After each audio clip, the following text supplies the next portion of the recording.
Mr. President, I move that we recognize the honoree, our minority leader, ang kokote ng Senado, Senator Aquilino Coco Pimentel III.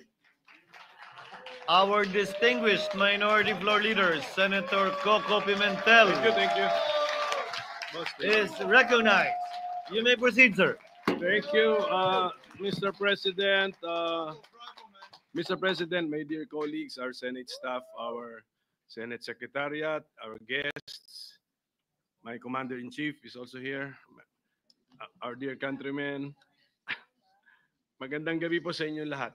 I am about to deliver my valedictory speech. This is one perk of being a senator which I would relish the most. My father was the valedictorian of all his classes throughout his academic life, from elementary, high school, college, and even up to College of Law. I was never a valedictorian, but I still get to deliver a valedictory speech. Swerte ko naman. Sabi ng ating konstitusyon, sovereignty resides in the people and all government authority emanates from them. I have been blessed by God and the Filipino people with the opportunity to hold a high government position. These 13 plus years I have spent as a senator in the service of the Filipino people have been the most fulfilling years of my life. This is an opportunity and an experience not given to many. I am very grateful to the universe for this. Who would have predicted or who would have thought that this would happen to an introvert person like me? My Senate journey began not in the usual way, but through an extraordinary and unique experience that tested our resolve and faith in the democratic process. But I am grateful that what began as an electoral protest has since grown into a relationship marked by mutual respect, collaboration, and even friendship. A reminder,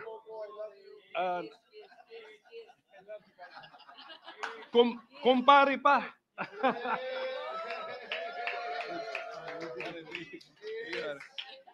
So a reminder that in the end, we are all here to serve the Filipino people. So let me go back to the decision which allowed me to be part of this chamber, Mr. President. Siguro nalimutan na nila pero hindi ko po nalilimutan. Yung mga senador who voted to allow me to sit in the Senate in my protest way back in August 11, 2011. Pia Cayetano. So, hindi ko nalilimutan yun, Pia. So thank you very much. Bong, baka nalimutan mo na, but you were part of it. Thank you very much, Bong. And of course, returning Senator Kiko Pangilinan and former Senator Gregor Rasan and Sandy Trillanes, and also Tito Lapid was a member of the set. And I just want to make it of record, Mr. President, the justices from the Supreme Court who made possible my stint as a senator, then Senior Associate Justice, the chairman of the set, Antonio Carpio, Associate Justice Teresita Leonardo de Castro, and Associate Justice Arturo Brion. So this chapter in my life, while unconventional, set the tone for the kind of public service I aspired to offer. One rooted in truth and justice, constitutionalism, rule of law, and the unwavering dedication to serve the people's interest. Napansin nga ni Senator Risa Ontiveros, because this is our last day, so I'm about to end my tenure as a senator. Sabi niya, ang bookends ng political life mo, andito si Comelec sa umpisa, andito pa rin si Comelec sa dulo. So, because if you remember, my dear colleagues, last December 11, 2024, you were already congratulating me. But that was 6 months ago.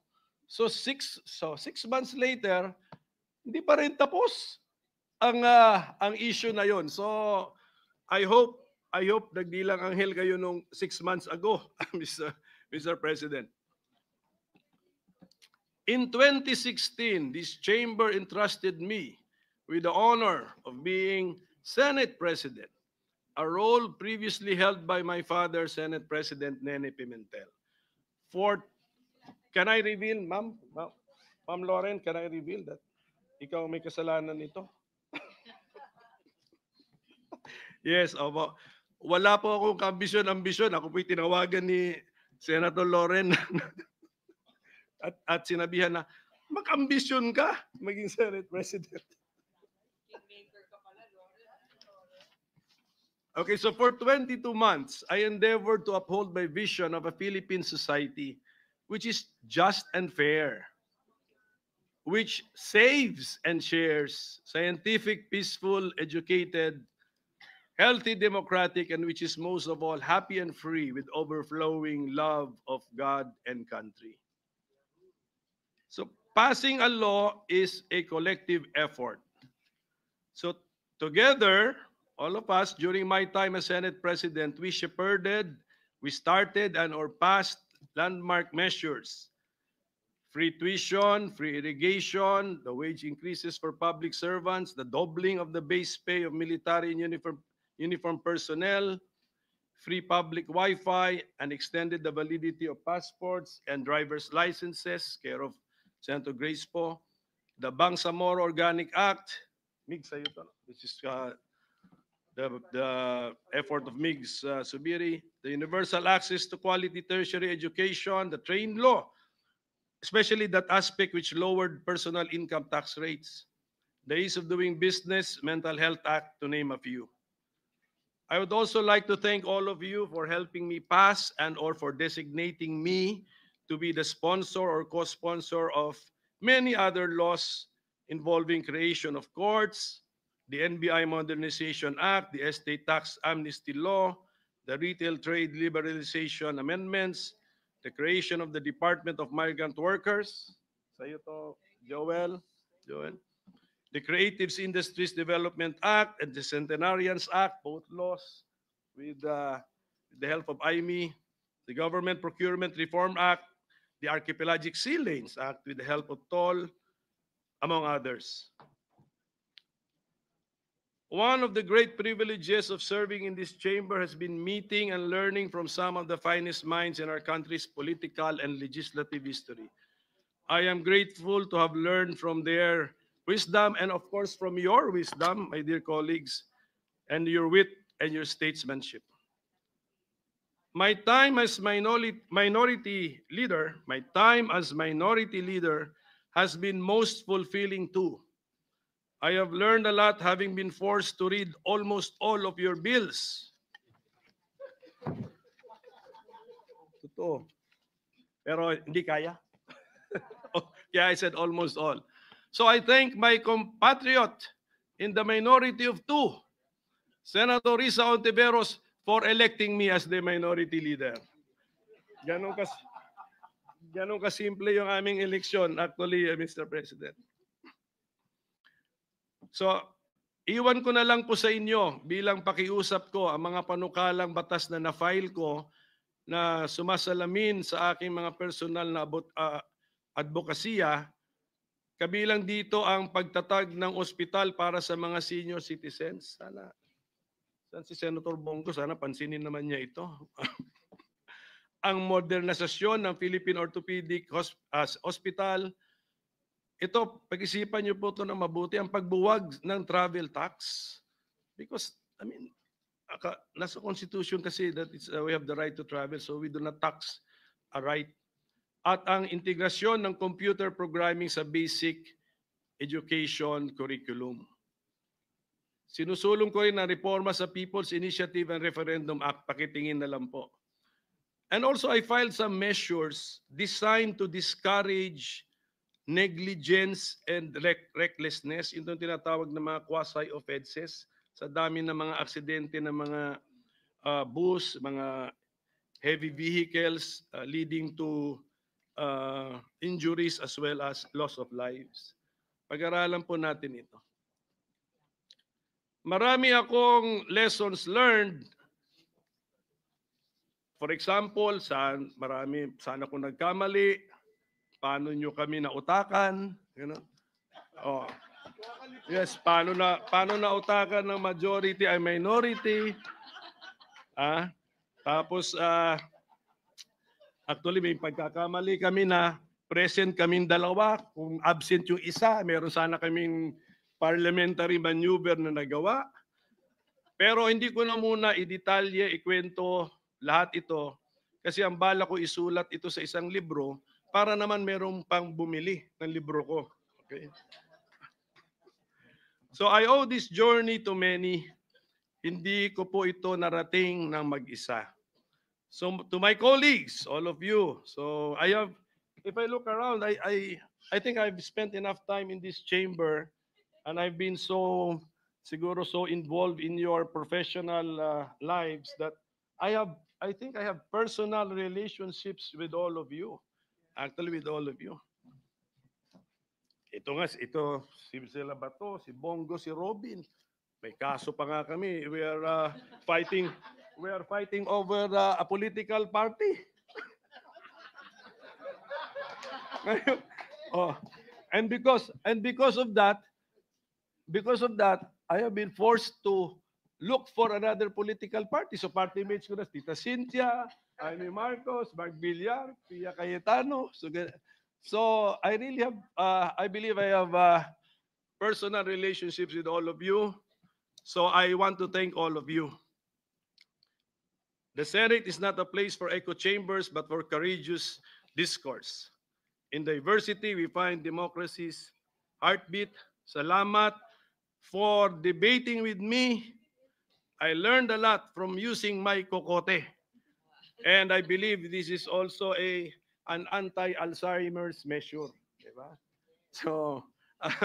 So, maraming salamat po muli sa inyo lahat. Pero siguro, kung meron man nasaktan sa 13 years ko rito sa Senado, kasi siyempre na-involved din tayo sa some highly political issues eh. Kung meron po nasaktan sa aking mga kilos, nasabi, actions, or na-file, I beg for your understanding. And I pray that with the passage of time, you will find it in your heart to forgive me. So ganun lang po. If ever. Okay, so I'm assuming meron kasi lahat tayo dito sensitive eh. Karamihan sa atin rito sensitive. So basta ulitin ko to my dear colleagues, I really thank you. No, you have been all